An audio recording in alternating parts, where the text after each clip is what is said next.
This is Daryl Ehrlich, editor of the Billings Gazette. I am holding this audio and video recording 8/3 of 2015 at 1:31 p.m. I am joined today by Doc Pickard, and thank you for coming in and sharing your Vietnam voice and your story with me. I really appreciate it. So let's begin at the beginning. Tell us about life for you before your enlistment in the service. I was a high school graduate of Billings Senior High in 1962. Was sick of school, but was talked into going to college up here at Eastern Montana College. And I majored in pre-business administration in 1962 to 1964. Since it was a teacher's college at the time, I had my 2 years in, and to get a degree in business administration, I had to transfer to the University of Montana. So I went up there to University of Montana with no money, and the second year I was up there, I was totally flat broke. And okay. So everybody, all my buddies, fraternity brothers and so forth, were getting drafted, and I knew that if I dropped out to earn some dollars, I was going to get a draft number. I was going to get drafted. So I thought, well, I want a little more control of this, so I enlisted in the Navy with a fraternity brother buddy of mine. And the deal with the Navy was 4-year enlistment, and so we both went in for the 4 years. And that's how I started out. Was there a reason why the Navy versus? I thought I'd have a little more control, and I had a doctor in our family that I thought, well, maybe that might be the route rather than business. I might want to get into the medical stuff, and I didn't quite know what area I'd want to be into, but that kind of influenced me, and I had read all about the corpsman training and so forth, and that's the route I went. Okay, so let's talk about that. So you enlisted in 1966 Navy, and did you enlist? Were you able to enlist as kind of something with medical? Not at the beginning. You go through boot camp, and there's a period of time in boot camp where they put you through career, what you want to strike for, what schools you want to go to. And the Navy is real funny in that they sometimes only have certain openings in certain things, and you may have your heart set on something and there's no openings for it, so that you go out to the fleet and then you have to strike for it. Well, they did have openings for A schools in both dental technicians and in medical corpsman technicians. And I had absolutely no interest in the dental end of it, but the medical appealed to me. So I agreed to go into that, and I went to A school in San Diego, which was originally about a 10-month school, but because of the Vietnam, they reduced it, made us go on Saturdays and Sundays, and told us if we were in the top 10% of the class, we'd get our choice of C schools, which was neuropsychiatry or lab tech or whatever.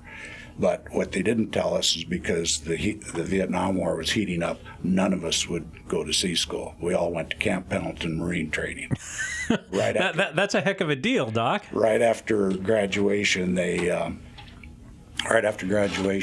put us on buses and bussed us up to Camp Pendleton, which was also about a 2-month school. They reduced it because of the losses over in I Corps, and made us go on Saturdays and Sundays until we graduated.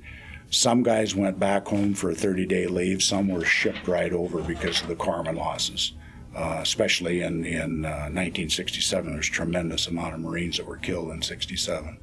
And they had, of course, when the Marines are killed, the corpsmen are killed too.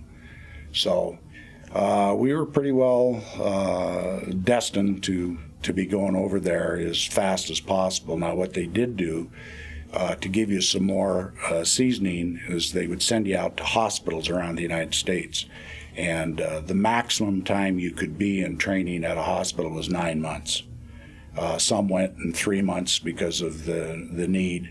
I happened to get assigned to Oakdale Naval Hospital in Oakland, California, and I was there for 9 months before I had to go over in December of 67. I was assigned to a plastic surgery ward and worked 100-hour weeks on that ward. Wow. And we would work two 14-hour shifts, two 14-hour shifts on the weekends. So that was 28 hours just on the weekends. Wow. And And most of our patients on that ward were burn victims of one sort or another from the Vietnam War. A lot of burns from tanks, Willie Peter grenades, that sort of thing. A lot of scar revisions, that sort of thing. So you're going through this training, and you talked about maybe doing something in the medical field. Did going through this really intense training, did that dissuade you at all? It didn't at that particular time. When I was at Oakville Naval Hospital, I was still pretty well gung-ho, and I wanted to continue with it. When I was dissuaded and decided not to pick the medical field was after I returned from Vietnam. Okay. I had had enough. Yeah. So what, you know that at that time when you're doing your rotation in a hospital stateside, you know that you're going to Vietnam. Is that just a foregone conclusion? Foregone conclusion. We all got orders to begin with to the 1st Marine Division. This is at Oak Knoll. All of us there got them. And then one day I got a note to go down to the admit office, and I thought, what the heck's this all about? They switched us all to the 3rd Marine Division because of all the losses up at Con Tien. August through September of '67 at Con Tien was absolutely brutal, and the number of deaths and wounded up there was astronomical. So you're back in Oakland, and you're taking care of people who may have been coming back from Vietnam? Almost all of them. Okay. Did that, having not been over in combat yourself, was that a harrowing experience, or does that scare you? It worked on your mind, because you would look at these people and say, okay, now when I go over, am I going to be the shrapnel wound in the head? Am I going to have the leg blown off? Those were things that would work on you. Yeah. And so it was sobering. Yeah. So you spent 9 months in Oakland, and then tell me about when you get your orders to go over, and where do you go? Well, I got my orders, came home to Billings for a 30-day leave, and did quite a little carousing and partying. Right. Between then and when I left. Got on the plane, flew down to Travis Air Force Base, and there, I believe, if my memory serves me, there was 193 of us that were manifest down there at Travis to go over at the same time. And we did the usual thing from Travis up to Alaska, and from Alaska to Japan, and from Japan to Okinawa, and then we staged in Okinawa. And then we're like a bunch of ants out on a hill listening to the loudspeaker for our name to be called and what flight we were on.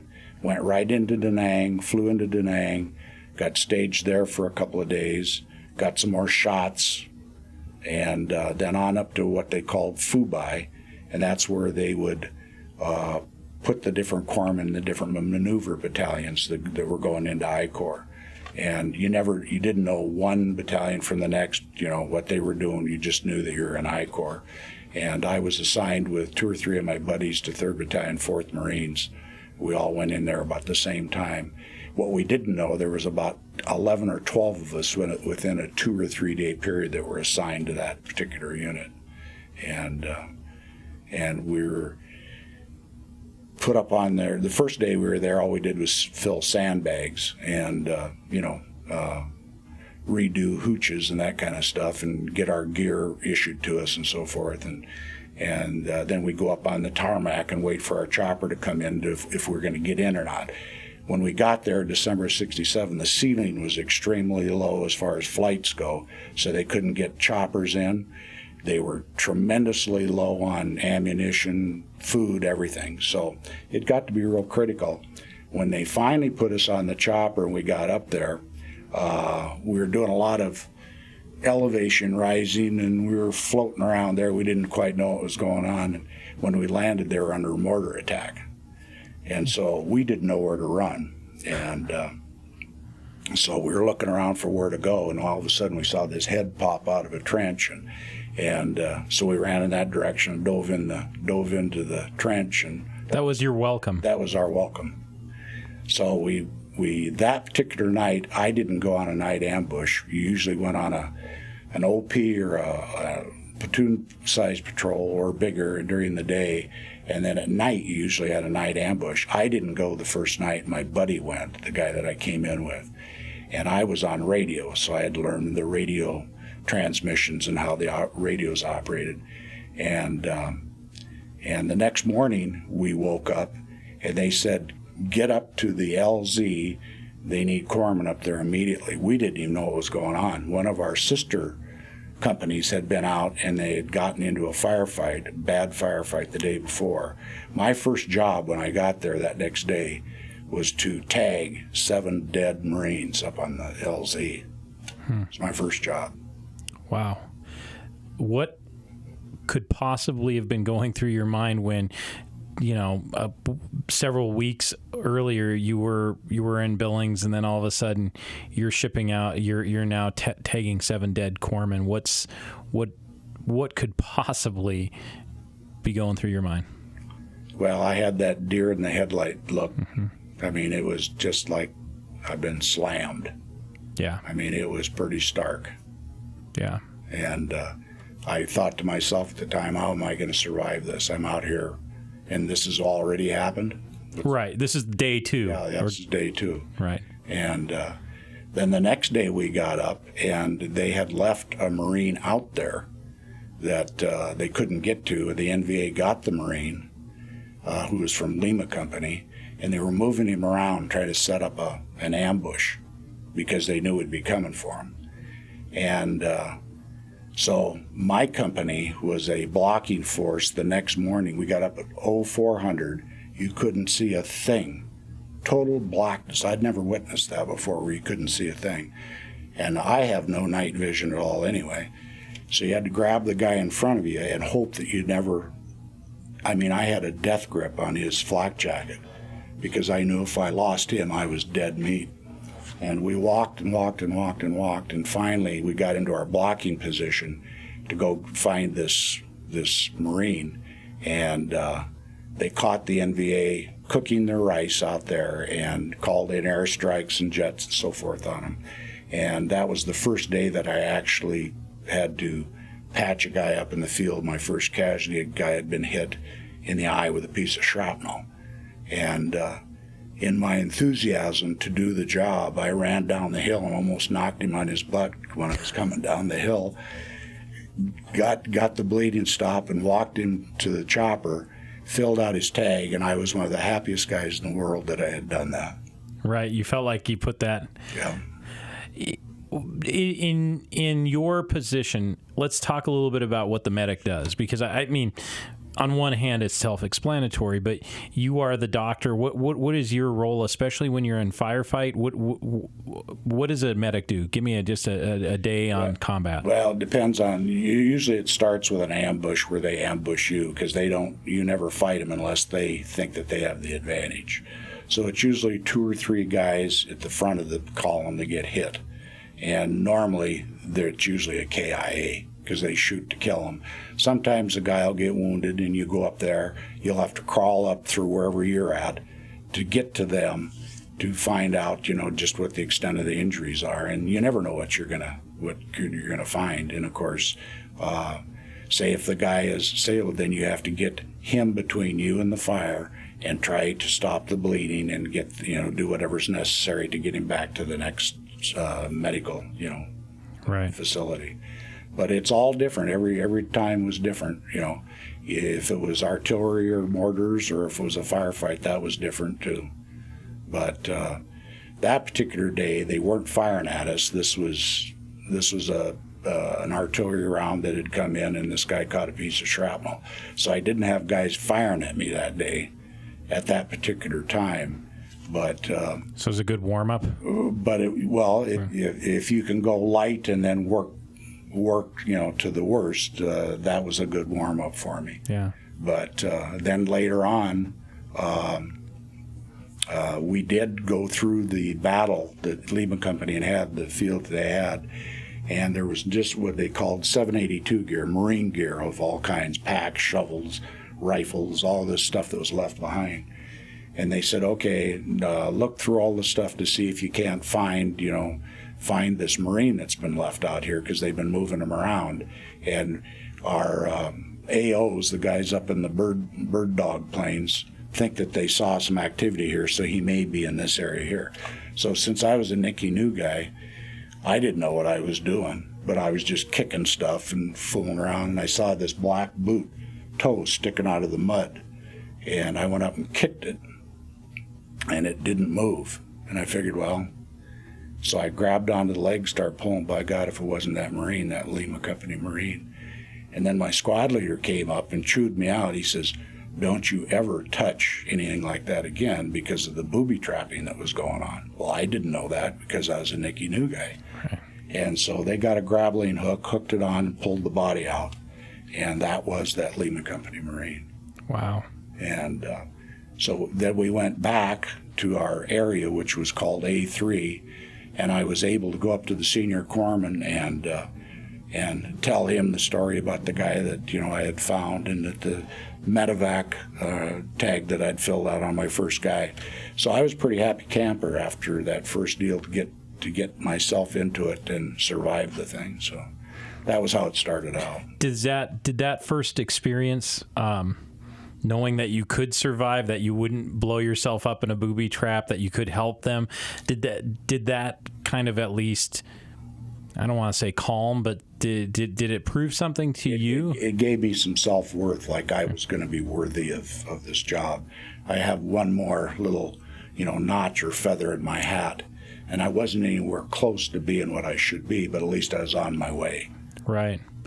Let's talk about just what it looked like. What is it? You mentioned, I can imagine, because if you're fighting in jungle or mountains, it's going to be pretty dark at night at 0400, especially before any light. What is this for you and where you were at? What does it look like? Is this just bush, jungle? What is it? This first ambush I went on, I was so naive and so green that I thought everybody stayed awake 100% of the night. Everybody in the squad. Well, you would go in shifts, and you'd have radio watches. Well, I didn't know that. So I was awake all night long, just sitting there waiting for whatever's going to happen. And I was sitting next to the squad leader, who's a good friend of mine today. And he said, Doc, you need some sleep. Get some sleep. And I said, oh, is that okay? And he says, yeah, you can sleep, And I still couldn't sleep. I was that wired. And about halfway through the night, I heard something in the grass behind me, and there wasn't a doubt in my mind that it was a snake moving into our area. And I thought, well, all these snakes over here, for the most part, are poisonous, and if you get bit, you're a goner. So that I almost stood up and revealed our spot. I was so hyped up about this snake back there. But evidently, the collective size of us, of the group, and our smell, those two things, the snake moved off. But I still have nightmares about that. About snakes. Yeah. How do you? That raises a good question, especially in an area that you're where any moment you could be ambushed. How do you sleep? Well, usually, what you do during the day is so strenuous, and you have so few calories, that when it comes time to go to sleep, you literally die. You're laying on rock, it's raining like heck, you're soaking wet, you've got hypothermia, and you fall asleep. That's how tired you are. I went over there at 235 pounds, and I came home at 180. Wow. And you've got some height on you. Yeah.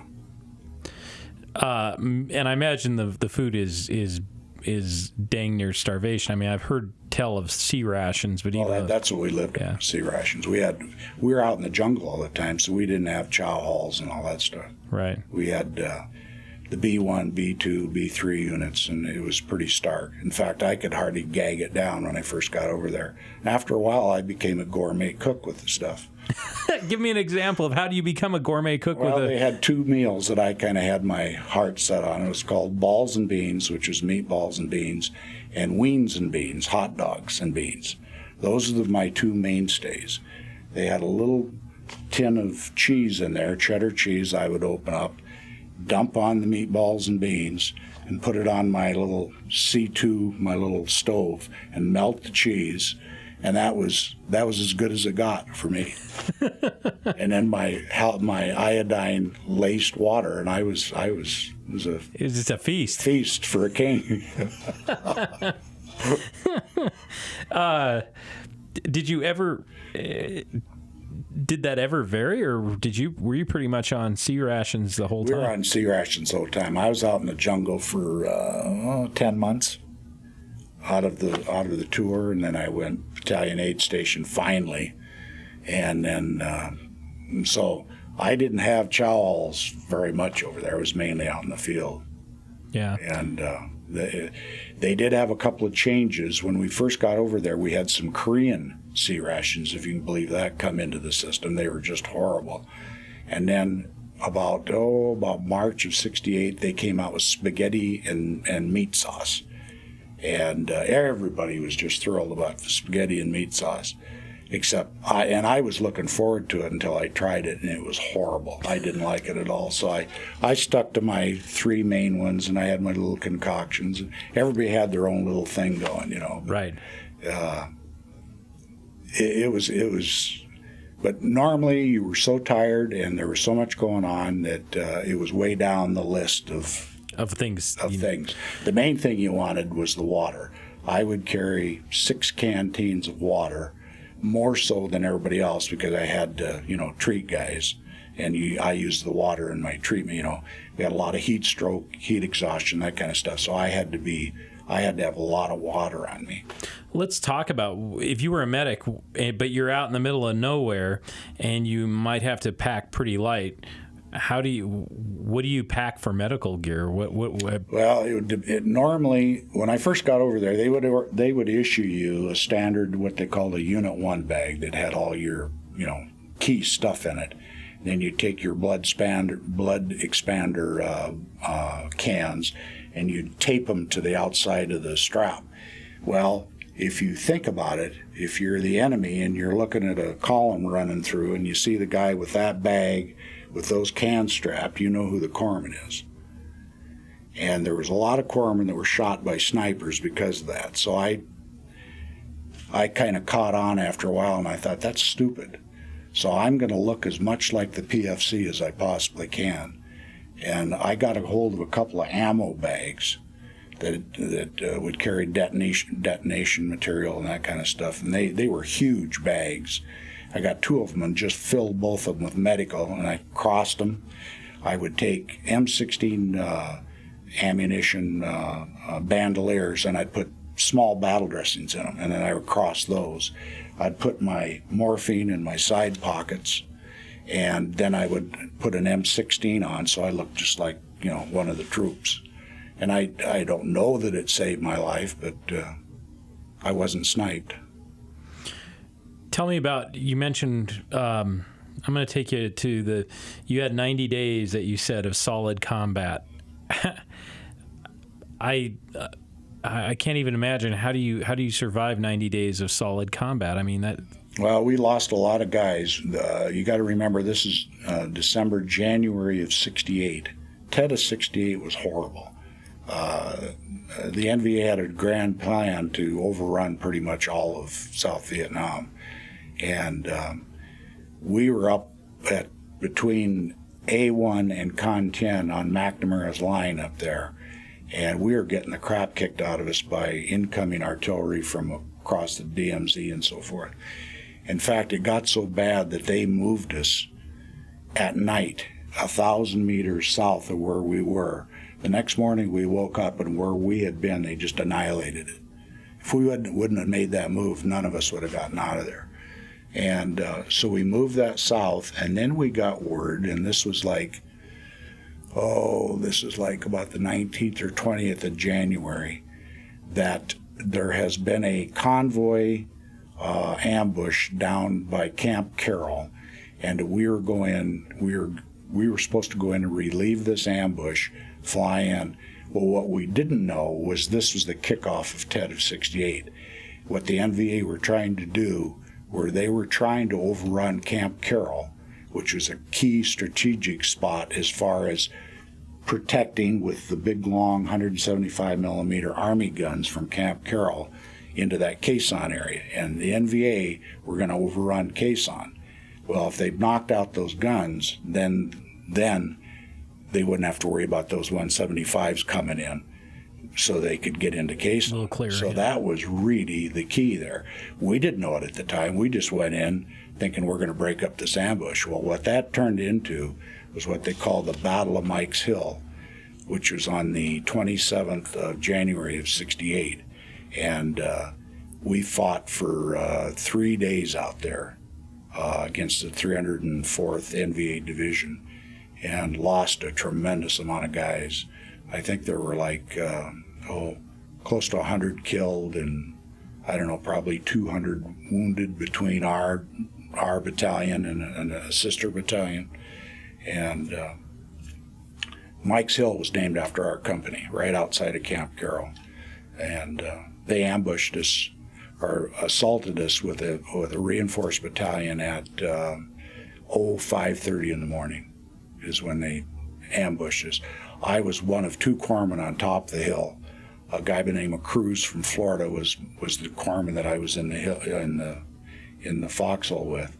And we were laying on the hill with the hole was too small for both of us to get into or to sleep in, so we just laid above it with our feet down the hill, had our gear off.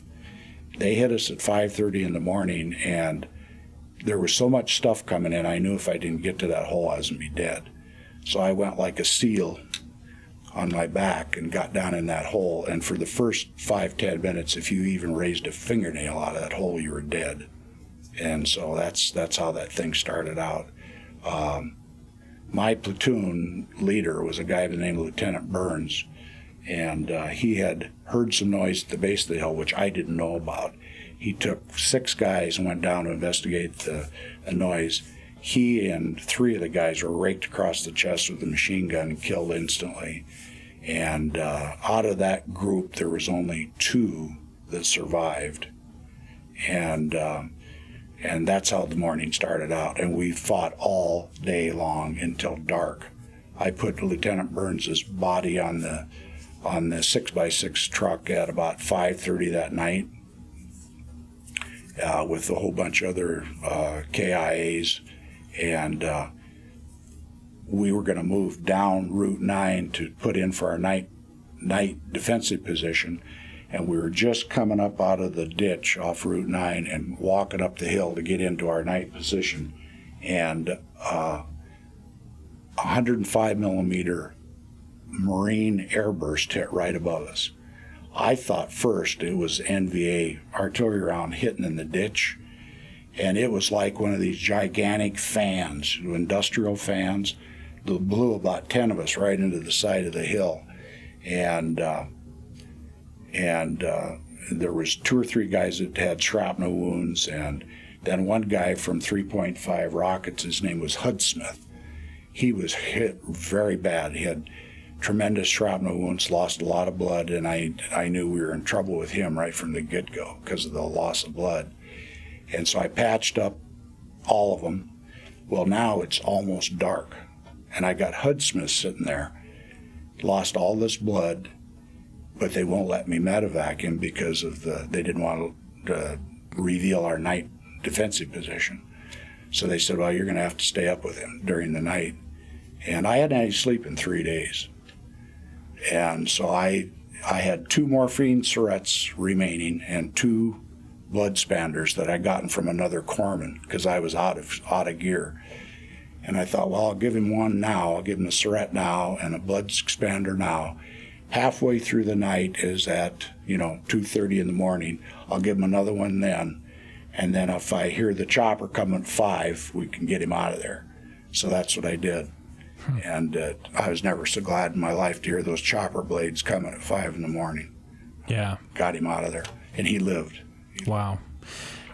How does that become a normal day? I mean, I know that there are people who fight fires or people who work in the emergency rooms that see some things, but you're not just seeing any one car accident or someone in medical distress. You're seeing people combat wounded with shrapnel, with gunshots, with all kinds of battle wounds. How do you do that? I've thought about that, and I think what it is that you're usually so short-handed, and a lot of times there's supposed to be 2 corpsmen per platoon. Most of the time it's just you. Right. So you're the only guy. Yeah. And you're the only hope. Right. So that's why you do it. There's no one else. There's nobody else. So it's a mental thing. You got to go because you got to go. Yep. That's what it boils down to. You grew up in Montana? Yep. Grew up in Billings? Did you grow up in Billings? Yeah, I'm 4th generation Montanan. Okay. Born in Ekalaka, moved after World War II to Billings. Went to, grade school, junior high, graduated from high school, Eastern, and then Missoula. So this is not the kind of thing that you see every day in Montana. Oh, no. How do you process that, seeing that kind of death and destruction, something that you didn't grow up in a war zone? This was something completely different, I imagine. Oh, yeah. Yeah. It's you talk to yourself all the time, try to rationalize things all the time. Even to this day, I try to think my way through it. Yeah. How's that? How does it? So it's something that you still have to process. Oh, absolutely. Yeah. Absolutely. Well, after I got married, I had tremendous post-traumatic stress, and I didn't know what I was going through. And my wife used to find me under the bed. Right. Yeah. How did you? We think of those places, and those seem to be intensely personal experiences. That is, it's so busy with combat that you're dealing with what you're dealing with. If you're on the front lines fighting, you're so focused. What was the whether you were at night or on patrol? What was the feeling among your fellow soldiers? Was there any talk? Was there any camaraderie? What was it like just being with that small platoon? Well, you would usually gravitate to one squad or another. There was usually 3 maneuver squads with the platoon and then weapons. And you'd usually gravitate to one squad or another, usually because you liked the squad leader or had more confidence in him, or you had 1 or 2 more buddies in that particular squad. And at night, when things were quiet, all the guys would talk about their home life, their girlfriends, what car they had or what they were going to get, all the hopes and dreams, that sort of thing. And of course, when I was over there, there was quite a little bit of drug use over there. A lot of, they would sell, the little kids on the roadsides would sell radio bags. These radio batteries would come in plastic bags, waterproof bags. They'd get a hold of these plastic bags, load it with marijuana, and then roll opium with it, and sell it to the troops on the road for five American dollars. Bag that big. Oh. And of course, then at night, I didn't participate, and I refused to participate, and was pressured peer-wise many times. And I'd say, well, if crap hits the fan, somebody's got to be clear-headed. And so I'm it. So that's how I got out of it. I didn't want to do it anyway. Right. But so a lot of that was going on, so I'd stay away from that. And I was usually so exhausted, and I was usually on a night ambush anyway, because I'd be 1 corpsman when there's supposed to be 2. So I'd have to go every night. And so we were a little different than the actual, PFCs and the lance corporals. Right. Do you blame them? I mean, do you blame them? No. Right. Those poor guys, they went through absolute hell. They would work them absolutely to death. Yeah. And if they made it through 13 months, they could consider themselves very, very lucky. What was that like? Because if you were losing people or sending them back for injury, there had to be a kind of fresh rotation of folks through, right? I mean, to make up for it? That's what you were hoping. In 68, that didn't happen because they didn't have the troops to plug in. Okay. So instead of operating with 20 people, you'd operate with 10. We were always about half strength on everything. Wow. Yeah. What does that do to morale? It's not good. It's right. not good. And then guys would rotate and there would be nobody to replace them, you'd go out on a squad-sized patrol. There'd be 7 guys, 5 guys on a squad-sized patrol. And then, of course, as far as corpsmen go, I'd be going on platoon-sized patrols, company-size if they did, and then at night I'd be on a night ambush. So we were constantly. You didn't sleep, did you? No, hardly at all. And then when it came to time to rotate, see, corpsmen and platoon commanders were the 2 areas where they had the stats that you didn't survive too well. And so you would be in a frontline unit, it was supposed to be for 6 months, and then rotate to artillery, tanks, 3rd Med Battalion, or some other deal. And we were 68, so we never got out. That 6 months went by, and we stayed. And I was joking with one of the platoon commanders at a reunion here a couple of years ago, and I said, "Hey, get up to the front desk there." I said, "They've been paging you up there." This is about 2 years ago. He said, "What the hell's that all about?" And I said, "Well, your orders just came through. You're getting out of the front lines." So were you waiting for that call to come back, or did you know that you were going to be in there for a while? We knew exactly when that 6 month was, and we knew it wasn't going to come. We knew that because there wasn't any replacements coming in. Right. Did that had to be? I'm getting shot at, or I'm seeing who I fought with are dying or getting wounded, and I'm not seeing anybody come to replace them. That's going to make me angry. How did you not be angry? Well, I was angry, and the other thing that would happen is guys that get wounded, small shrapnel wounds, and the small ones can get just as vicious as the big ones because they get infected and all kinds of. And you're not really sanitary in the jungle, right? No. And so these guys, you'd see them go back and get medevaced, and 2 days later they'd be back. And I'd say, "What in the heck are you back here for?" "Well, they sent this out with me, Doc, and they sent this out with me. You're supposed to take care of me out here." And I saw that a few times. Boy, I had some choice words to send back to them. Yeah. That's what was happening. They would send those guys back way too soon. Or they'd get a head wound. And head wounds, I found out, I didn't know at the beginning, do funny things with people, and they're never checked out back then. They wouldn't check them. So here I see these guys, 40, 50 years later, they've got head problems from that wound clear back then that they didn't even know they had, because they weren't checked out properly after the hit. And guys were, heck, the shrapnel was still coming out of them when they'd send them back, back out to me. What was the hardest part of your job? Oh, the hardest part of my job. Wound-wise?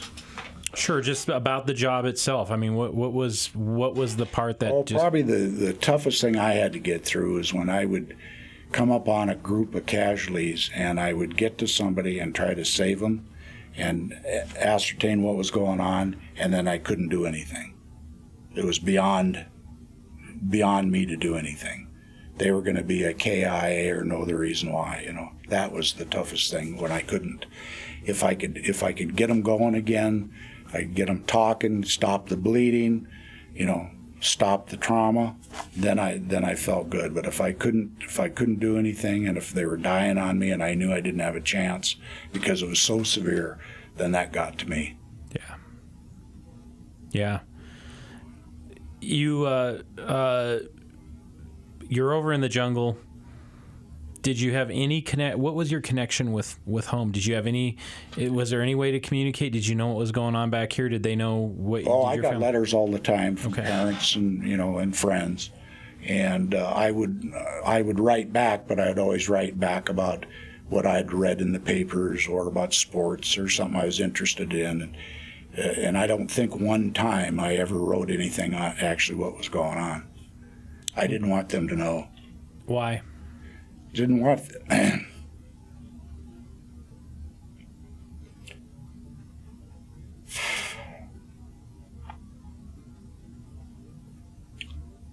I didn't want them to go through the trial.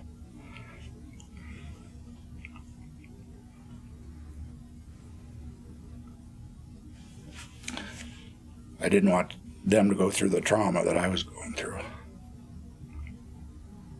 Yep.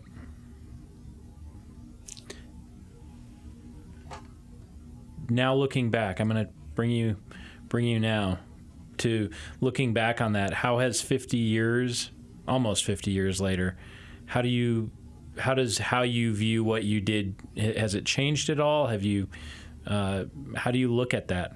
Because that's a lot of time to think about all those things.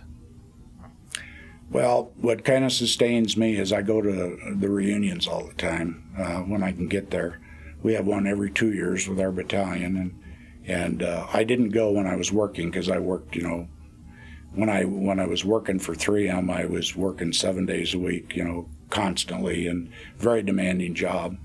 And so I didn't have the time, and I was raising a family and so forth. But after I retired, I went to my first reunion up in Seattle, and I've been going to them ever since. Was that a good thing? Yeah, it was a good thing. Yeah. I got to see guys that I hadn't seen in a long time, and renewed old relationships, and now I'm on the internet with them, and look forward to seeing them. Some of them are my best friends to this day. Yeah. What do you, from a sensory standpoint, it's funny, the things that people remember are always sensory about whatever experience. What do you remember, sights, smells, sounds about Vietnam? What are part of your Vietnam experiences that are sensory? Hearing-wise, anytime I hear a chopper, whether it's at the hospital or whatever, my hair in the back of my head goes up. When I first got back from Vietnam, I was out at that survival school there at Whidbey Island, and I didn't know it, but they allowed hunting out there. There was an actual hunting, guys could hunt out there. I was out there one day, and somebody took a shot at a deer or whatever, and I ended up in the gravel. Everybody else was standing there, and I was in the gravel. And smell-wise, that's something you never get out of your sensor. The dried blood in the sun, you never get away from that. I can still smell it to this day. Right. And I remember being in a hole in about the 80th day I was out there, and I was in a hole by myself.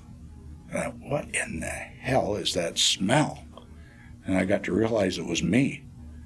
I was the only one in the hole. But the only water we had was our canteen water and any water down in the bomb craters, that collected in bomb craters.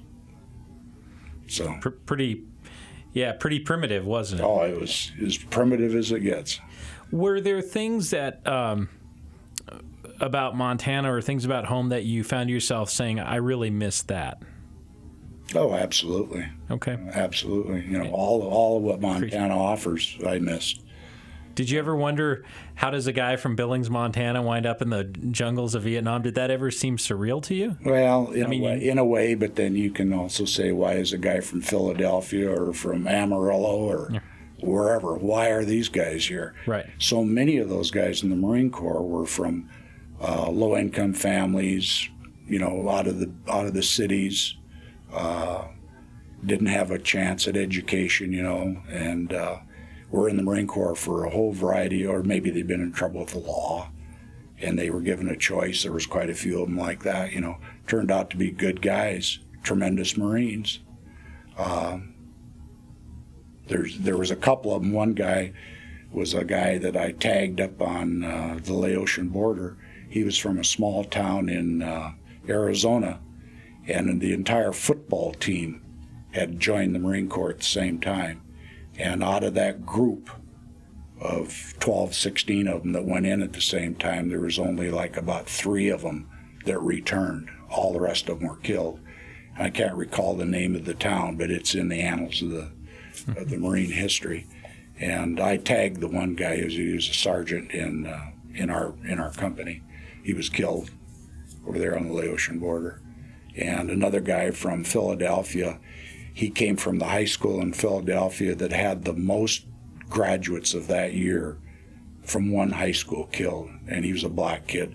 He was killed on his 12th month and 20th day. He had 10 days to go, and he was killed. Wow. That's hard to reconcile that. Yeah, it is. It is. Yeah. This is part of the history of war that people, I think, the brutal part, and I thank you for sharing. When you say tag someone, what is involved? What was your job and role in tagging someone? Because that's not a very pleasant job, but someone has to do it, right? No, the first time I had to do it was like I was telling you about those 6 guys up on the LZ that were in body bags and they hadn't been tagged. I had a book that had all these details on it, and you have to match up their identity to make sure the identity is correct. And you match up all the stats and so forth off their ID tag, off their dog tag, that was usually on the lace of one of their boots. So you'd have to cut that off, get all that information, put it on there, and then size up from top of their head to the bottom of their feet, both sides, where all the wounds are. What's going on. When they're dead, of course, you don't have to worry about as much detail, you know. Mm-hmm. But you would do that as far as tagging the KIA, and then as far as the wound goes, you had to make sure that wherever the next place they were going to go, probably the battalion aid station, that they knew that the man had morphine, what you had given him, you know, how much blood expander you've given him, whatever you've done, and what your best diagnosis was. I had guys that died out in the battlefield of heart attacks, not a mark on them. So I'd put probable cardiac arrest on there. Why would you? That's what would cause that? We had a guy by the name of Marks up on a hill called Peanuts. It was an Army hill that was hit in his flak jacket through here, and he was hit in his side pocket here. The other corpsman that was with us came and got me, and they said, I can't find what's wrong with Marks. I can't get him to do anything. I think he might be dead. Come and help. So I ran up the ravine, and the first corpsman had already taken his flak jacket off, and I saw that bullet wound through the top part of the flak jacket. Shoulders, nothing. So I took off his pants, stripped him naked, looked at his head, front part, flipped him over. There wasn't one mark on him. The only evidence of what happened is he had that round through the flak jacket that went through and through, didn't hit him. A round had gone into his side pocket, had hit a can or a M16 magazine he had in there. Not a mark on his leg. His body had shut down when those machine gun rounds had hit him or AK rounds hit him, and he flat had a heart attack right there. Wow. So just the stress of the environment. And what's interesting is years later, his brother gave me a call and wanted to know what I knew about his brother's death. And I explained just what I told you. He says when the Marine Corps came to his mother's apartment in Connecticut to announce the death, she fell over from a heart attack. So that supported my theory from the beginning that it ran in the family. Right. Huh. So some of your work was even I don't want to call investigatory, but some of it was explaining the result of war too, not just fixing up, not just bandaging up someone to get them to the next stop. A lot. It's really interesting. We had a fellow by the name of Candy Wells. He was from Middle Tennessee. He came in to 3-4 about the same time I did, December of '67, and he was in Charlie's squad in 1st Platoon. I knew him real well. He actually saved my life up on Quezon, up in a battle we had up on Quezon. He saved my life one day.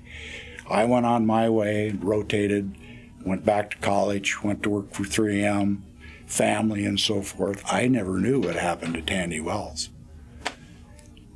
In 1983, when that barracks was blown up in Beirut, he made a career out of the Marine Corps. He was a first sergeant, and he was blown up in that barracks. So I was down in Nashville working for 3M. I pick up the Nashvillian. It says in there, local Marine killed in barracks. I read the name and I about fell over. So eventually I caught up years later with his wife, and we talked about this, and it's funny how life goes, but yeah, how it connects. If you stay in touch, I mean, these things will happen. So was your average day when you were over there, was it a lot of, I mean, it sounds like you were always on high alert. There was always some fire. Was it ever not like that? Very rarely, very rarely. We were a front line maneuver battalion, and if it wasn't us getting into it, we were out bailing somebody else out. There was always, the Marine Corps is very, very short up there. The Army was in charge of things over there, and the Army and the Marine Corps didn't get along.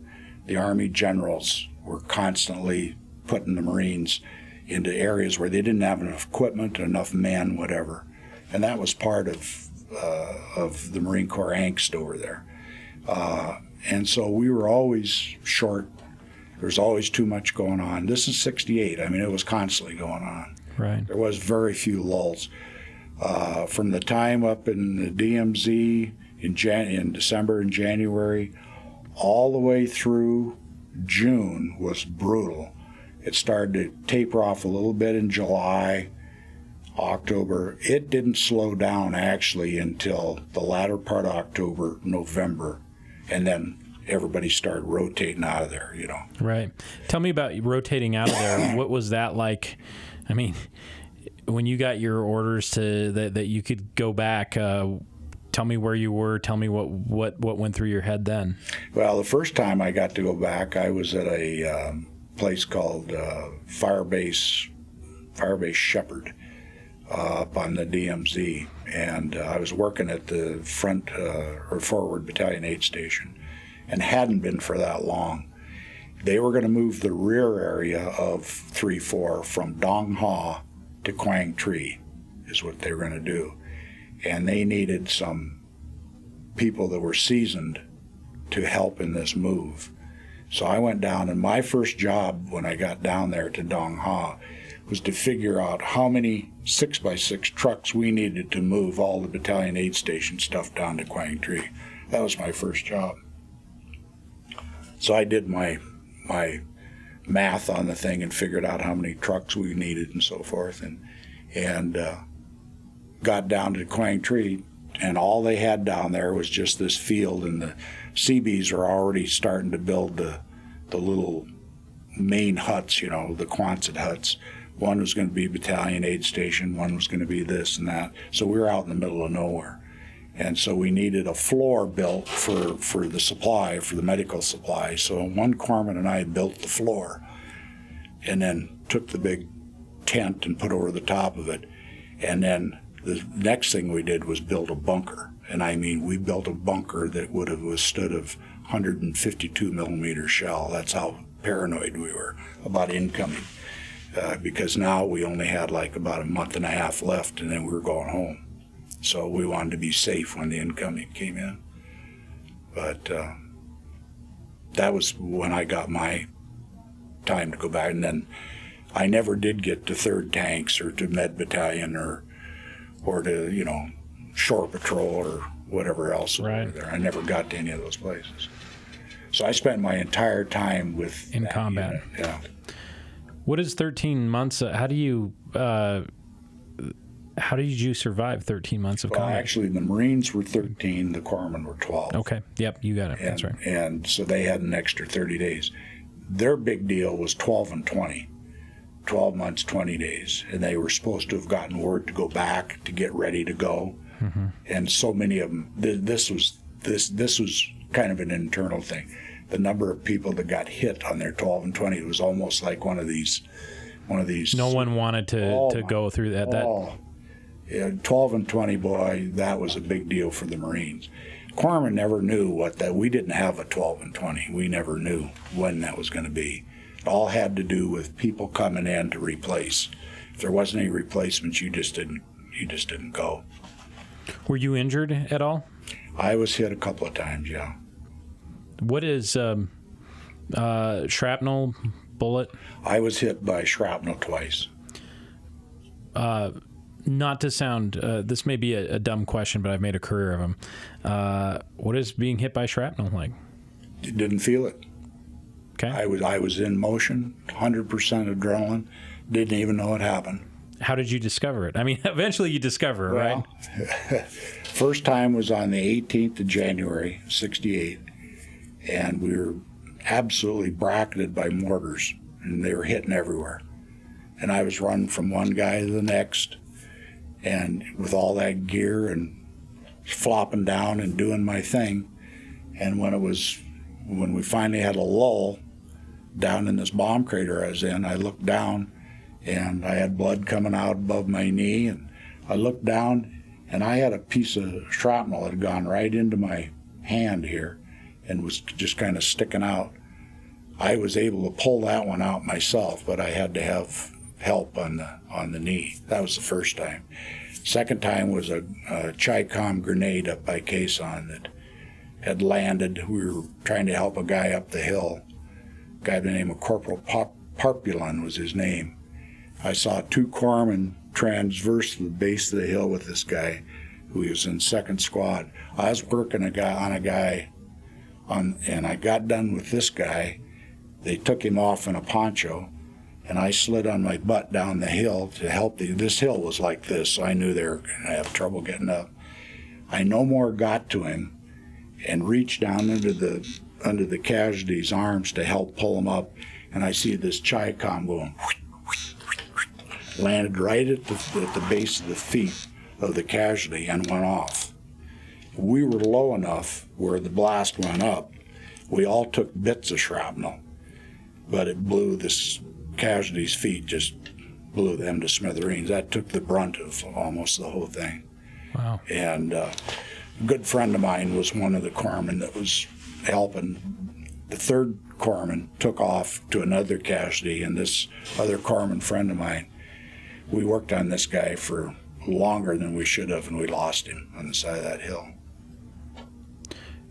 I imagine when things like that happen, though, you don't think that's not. I mean, looking back on it, you say that you spent more time than you oughta, but when you're in that mode, you're doing just everything. Your only mission is to save them, right? Yeah. Is that kind of where your head is? Oh yeah, it's to save them.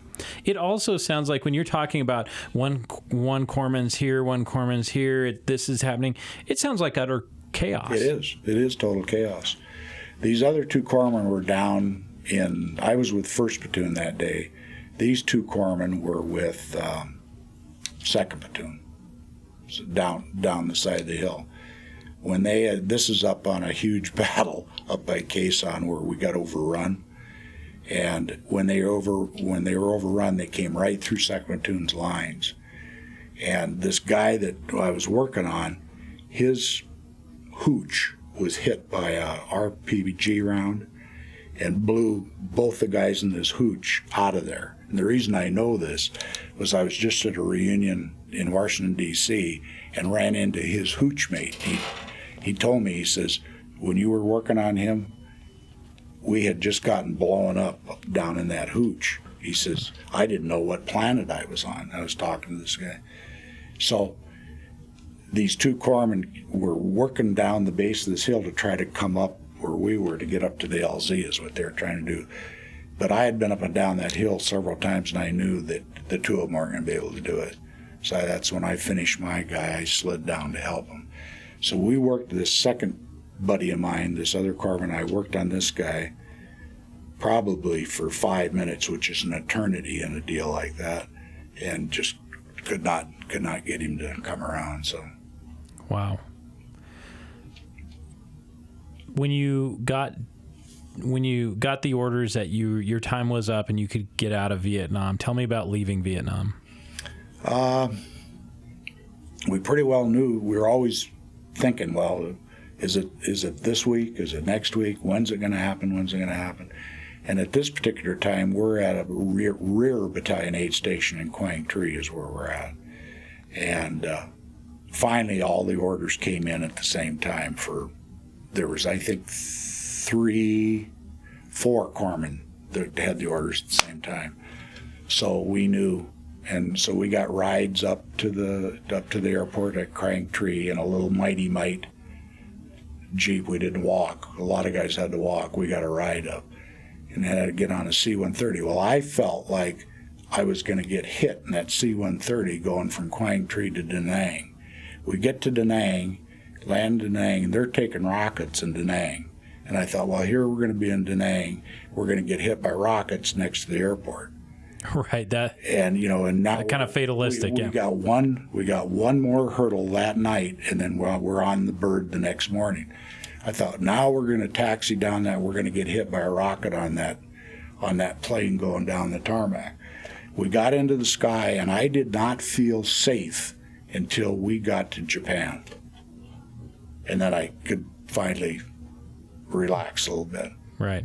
And then went from Japan to Fairbanks, Alaska, and from there to Travis. Got off in Travis, and I don't remember what side that was on. It was the Oakland side or the San Francisco side, and had to get to a bus. Let's see, a plane. I flew from San Francisco to Salt Lake City, and then I was going to transfer in Salt Lake to another plane and then fly into Billings. Well, Salt Lake was snowed in. So here I was, this long journey, and I couldn't get to Billings. So after 2 days in Salt Lake with an old Marine buddy that I had worked on when I was on that plastic surgery ward, he and his family met me there. And I stayed with him for a couple of nights, and then I couldn't take it anymore. I said, I'm not waiting anymore. I'll get on the Greyhound. So I Greyhound bused it from Salt Lake to Butte. Got into Butte, and of course Butte was 42 below zero or something. Right. Finally got into Billings at the Greyhound at about 3 o'clock in the morning. And got off the bus and was met by my family. That had to be what was that feeling like, being back after all that? Well, I was elated. My mother walked right by me and didn't recognize me. Really? Really. Because of the weight you'd lost? Yeah. Well, I had a Marine uniform on, and I weighed 180 pounds. Last time I weighed 180 pounds was in the 7th grade or something. Right. And they didn't realize, because as you said, you hadn't been riding, so they didn't realize what you had been, where you'd been or what. Well, they knew where I was at, right. But I didn't let on what was, my father's pretty sharp. He did a lot of reading, so he knew it wasn't good, but I wasn't going to reinforce it. Right. So you're back. What was reentry like for you? Well, I knew now that I had the GI Bill, I had saved a little dough. I knew that I was going to go up and I was going to finish out those last 2 quarters and get my degree and move on with life. So that was my goal, and that's what I did. Right. What did you finish your degree in? I got an extended major in social sciences and a secondary education degree. Okay. And you worked for 3M? Yeah. Why didn't you, I'm going to ask probably what is an obvious question, but why didn't you continue on with medical sciences? I just saw the worst part of it. Yeah. Plus the fact I was a little older, and I had gotten married up in Missoula after I got back, and I had to go out and make some bucks, and I couldn't see myself with all those going through medical school and all that stuff, and how many years out that was. I just couldn't fathom it. So I applied for some teaching positions, which there weren't any in Montana. So I decided, well, I'm just going to go out in the business world, and that's what I did. Right. And actually, it worked out good because I did a lot of teaching for 3M. Yeah. How so? Tell me a little bit about that. Well, I got into sales marketing and territory management and put on a lot of seminars and a lot of teaching stuff, a lot of hands-on stuff. And so I ended up teaching anyway. It was just in a different mode. Right. How do you think, now looking back on it, how has your experience in Vietnam, how did that shape the rest of your life? when I worked for 3M, I worked a lot of hours. I had a lot of tough duty, and I think that got me through a lot of it. Mm-hmm. And the Marine Corps and the service made me grow up. It really made me grow up. Yeah, I got sober real quick. Yeah, how does what you saw in Vietnam, that can't not change a person or color how you look at life. So how do you think you look at life differently than someone who didn't go through what you did? Well, I'm a little more cautious than most, and that comes from that. I'm a little more, I think things through more. I think that's one of the things that's different. I'm not as superstitious as a lot of people, you know. Yeah. But I think the main thing is it made an adult out of me. It really did.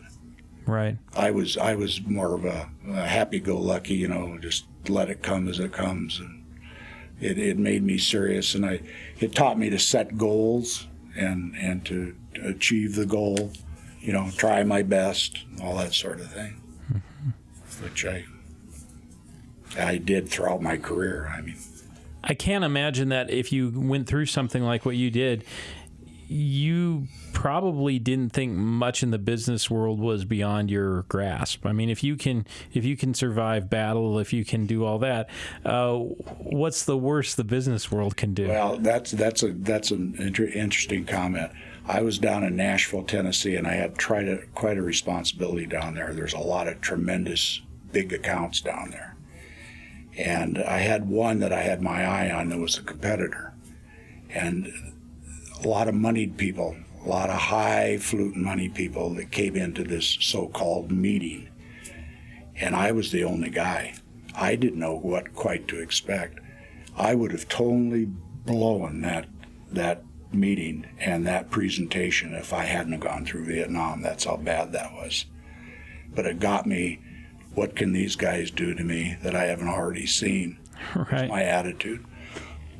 And with these tremendously intelligent guys sitting in that room picking through everything that was said, the Vietnam experience and the Marine Corps and all the training I had, including the survival training, all of it came together to get me through that meeting, and I did get the account.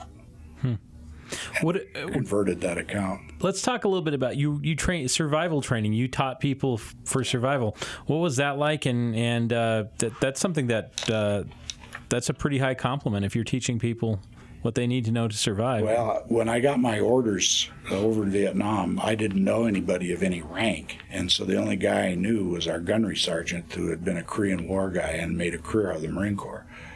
And I said, Gunny, what the heck is all this gobbledygook on my orders? It says, Phase 2 Pack Detachment Whidbey. What the hell's that mean? Where am I going? What am I doing? Oh, you're going to have easy duty up there at Whidbey Island, up there in the Puget Sound. You'll be running medevacs out of Whidbey Island. That'll be good duty for you. That's what he told me.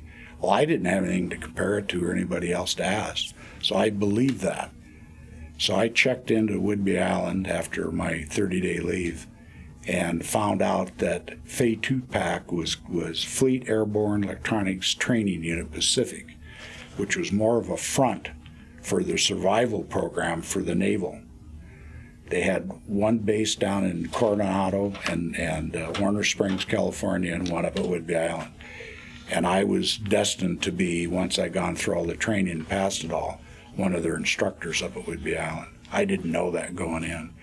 So I was there for 30 days, got TDY'd down to Warner Springs, went through that desert survival program, went to Coronado, went through all that training there on the beach at Seal Beach, and got through all that. Went over to Naval Training Center, went through an intensive instructor training school, which was probably the best school I've ever been through, and went through that. And went back up to Whidbey Island, went through interrogators training, went through a bunch of other types of training, went up to Mount Baker, went through their cold weather environmental training at Mount Baker, Washington. And first I went through as a student and then as an instructor. And then came back and went into actually all they wanted of me was to be a corpsman on the capture and evasion phase for anybody that got hurt, and then play the role of the camp doctor in the POW phase in the compound. The compound was a carbon copy of the Hanoi Hilton, absolute replica. And everybody that was an instructor had to have secret clearances and so forth for all the debriefing. And so when I got there, that's all I had to do. But because I was out in the woods and I like to keep busy, I thought, well, I might as well go all the way on this thing. So I got checked out on everything there was, and I would think I was the first corpsman to get what they call a 9505 survival, NEC, Naval Classification Code. I was the first one to get that. And so then I taught in the classroom, in the POW phase. I taught out in the field, taught it all, taught every course. Yeah. So that teacher comes back. Oh yeah, that really, well, the instructor training class at Naval Training Center, that teaches all your company commanders at boot camp. It teaches anybody that's going to be an instructor in any of your naval stuff has to go through that, or should go through it. And it was I can't say enough about that school. And so that got me going on the teacher thing too, Right. Eventually. Now looking back almost 50 years ago, when you think about the Vietnam War, when you think about your experience, how does how you look at it now differ than maybe how you saw it at the time? I don't think that I've changed in how I look at it. Right. What hopefully one of the values of this these interviews is not only to preserve it for the here and now, to kind of mark mark our involvement, but also maybe 10, 15, 20 years from now, people look back and they ask, what was it like? I think we're getting better at preserving our veterans' history. What do you hope people remember about Vietnam 15, 20 years ago, or 20 years from now, when maybe there won't be as many people who actually were in Vietnam? Well, I hope they do some detailed reading on it, and not from one side or another, but do comprehensive reading on it, because it's not an easy thing to go into. You've got to go back 20 years, 15, 20 years prior to Vietnam to get an understanding of what got us in there and why we were there, and some of the fallacies that got us in there, and some of the reasons why we should have been there, and how our government mishandled a lot of it. Yeah. And then read. You got to read the whole thing. You got to be comprehensive in your approach to it. So many guys get stuck in one area or another, and they can't. Where they need to look at the whole thing. They need to look at all of it. Yeah. Yeah. Do you, were there things that, anytime, I look at, there's a whole bunch of World War II movies, and then there's been a whole bunch on Vietnam, books, literature, television, music, anything. Were there certain things that Vietnam's been portrayed in those things that you say, yeah, that resonates with my experience? Probably the only one that does, that I've seen, and I've seen most of them, would probably be the movie Platoon. Okay. That's probably the most realistic one. Okay. And that, even though that was a Army unit, I think. Was that an Army unit? Not sure about that. Charlie Sheen had one of the key roles in that. That was probably the most realistic one of all the ones that have come out. Yeah. Was it hard for you to make that jump from going? Now you did some instructing, but was it hard for you to go from somewhere like Vietnam back to Montana? Not that it was that no. No. Okay. Was it when people when people talk to you about Vietnam, is it something that you talk about often? No. Okay. No. If somebody was in the Marine Corps, or I'll talk to them about it. Right. If they're not a combat veteran, I don't talk to them. Why do you think that is? Because there's such a little lack of understanding if they haven't been there. Yeah. And you just kind of hit on the same vibe if you've been there. And I can tell in a minute if somebody is BSing or hasn't been there. If they say yeah. Yeah. Yeah. But did that that camaraderie that you had with the people that you served with, that's something that's lasted, that has transcended time for you? Have you? Oh, absolutely. I talk to guys all the time that I served with on the phone. We emailed each other, go to the reunions together and so forth. They're starting to die off now, but we still have a lot of closeness. Have you been back to Vietnam since? No. Do you have any desire? No. Okay. No, they got one chance at me. That was it. You're happy. Don't have any desire. A lot of guys go back there, and I don't see why. Yeah. Yeah. That's... Like I said, I thought they were going to get me coming out of Da Nang. Right. That had to be, once you left, so what you're leaving Japan, and you said you finally can feel like you're... Mm-hmm. What was the thought? Can you remember what you were thinking, or kind of that feeling? I mean, do you remember that moment? Well, they're not going to get me. Yeah. That's a pretty... You must have felt like a victory. I thought it was inevitable that somewhere they're going to get me, because I saw so many guys get it. How do you even maintain? How do you not be fatalistic in a place like that? How do you even think you're going to get out, or don't you? Well,